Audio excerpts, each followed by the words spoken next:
गुरु ही इष्ट है, इष्ट ही गुरु है।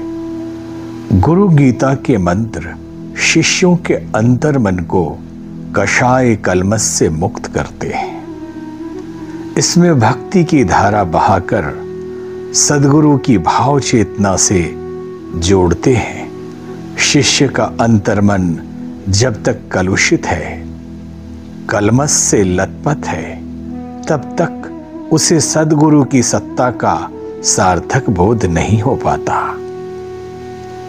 यहां तक कि लौकिक सांसारिक दृष्टि से उनके पास रहकर भी आध्यात्मिक दृष्टि से वो उनसे कोसों दूर रहता है।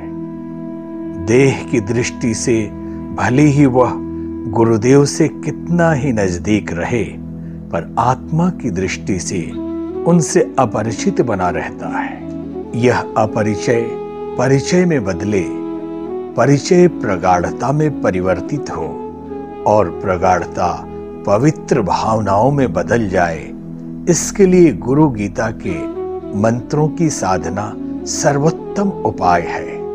शिष्यों के मन के मैल को धोने वाली गुरु गीता के पूर्व मंत्र में चेताया गया है कि देव, यक्ष, किन्नर, गंधर्व कोई भी गुरु से विमुख होने पर किसी को मोक्ष नहीं मिलता। भगवान शिव के वचन है कि गुरुदेव का ध्यान सभी तरह के आनंद का प्रदाता है। इससे सांसारिक सुखों के साथ मोक्ष की प्राप्ति भी होती है। इसलिए प्रत्येक शिष्य का यह पावन संकल्प होना चाहिए कि मैं अपने सद्गुरु का ध्यान करूंगा। ये गुरुदेव ब्रह्मानंद का परम सुख देने वाले द्वंद्वातीत एवं सभी भावों से परे हैं। ये प्रभु नित्य शुद्ध, निराभास, निराकार एवं माया से परे हैं। उन्हें मेरा नित्य नमन है।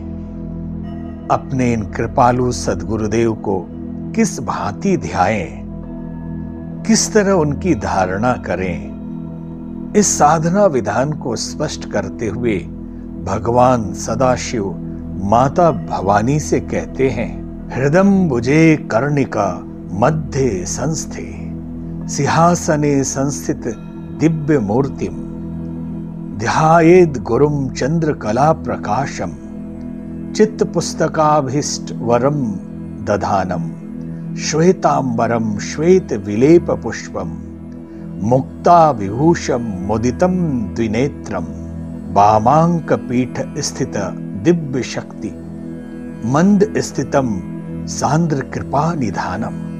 शिष्य धारणा करे उसके हृदय कमल की कर्णिकाओं के बीच स्थित सिंहासन में गुरुदेव की दिव्य मूर्ति विराजमान है। इस दिव्य मूर्ति से शुभ्र चांदनी सा प्रकाश विकीर्ण हो रहा है।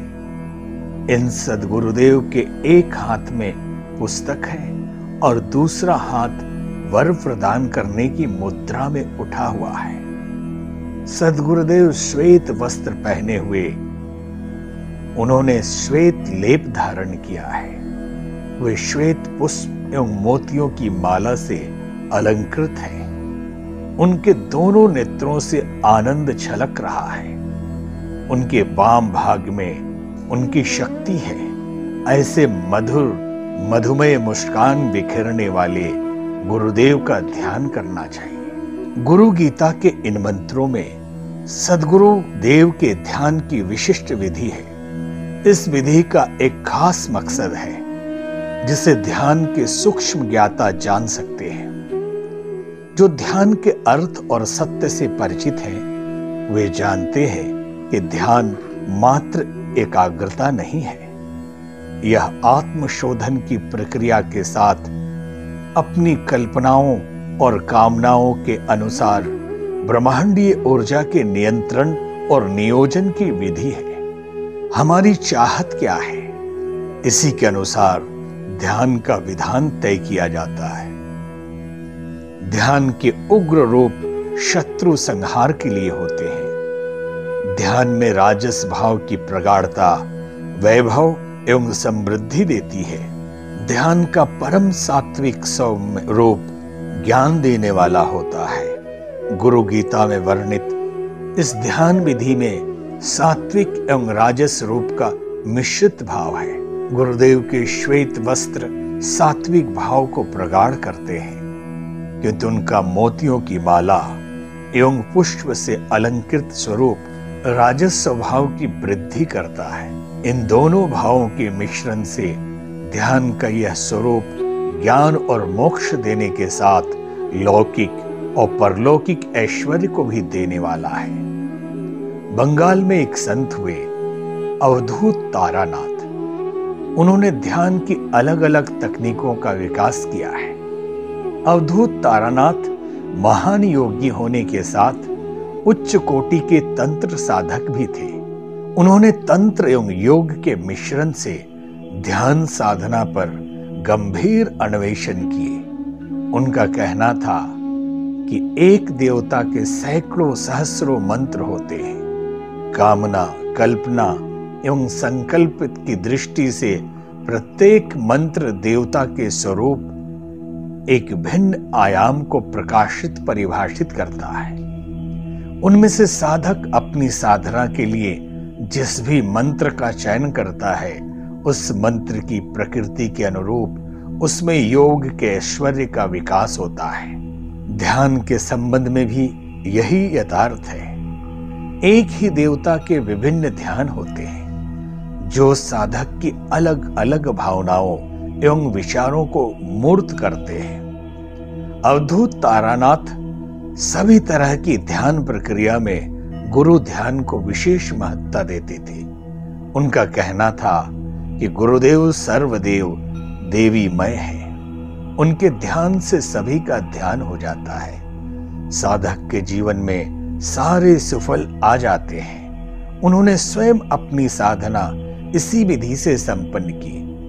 उनका जन्म बंगाल के एक गांव में हुआ था। जन्म के थोड़े दिनों में ही उनके माता पिता का देहांत हो गया। अनाथ बालक बेचारा असहाय की भांति इधर उधर भटकने लगा। तभी उनकी भेंट मां तारा के परम भक्त बामा खेपा से हुई। बामा खेपा की चेतना सदा मां में लीन रहती थी। उनकी दृष्टि जब इस बालक पर पड़ी तो उन्होंने इसे मां की शरण में जाने की सलाह दी। पर इस अनाथ बालक को अपना सब कुछ इन्हीं में नजर आया। उन्होंने बड़े ही सरल भाव से कहा, बाबा, आपके लिए सब कुछ मां है, पर मेरे लिए सब कुछ आप हैं। मैं आपकी ही शरण में आऊंगा। बालक की इस भोली बातों पर बामा खेपा हंस पड़े, पर उस बालक ने बामा खेपा को अपना गुरुदेव एवं इष्ट रूप सब कुछ मान लिया। मां तारा के मंदिर से थोड़ी दूर पर उसने अपनी साधना प्रारंभ कर दी। गुरु का ध्यान, उनका चिंतन एवं गुरु की सेवा, कर्म, विचार और भावनाओं का प्रवाह नित्य निरंतर सदगुरु की दिशा में बह चला। वृत्तियां गुरुदेव में तदाकार होने लगी।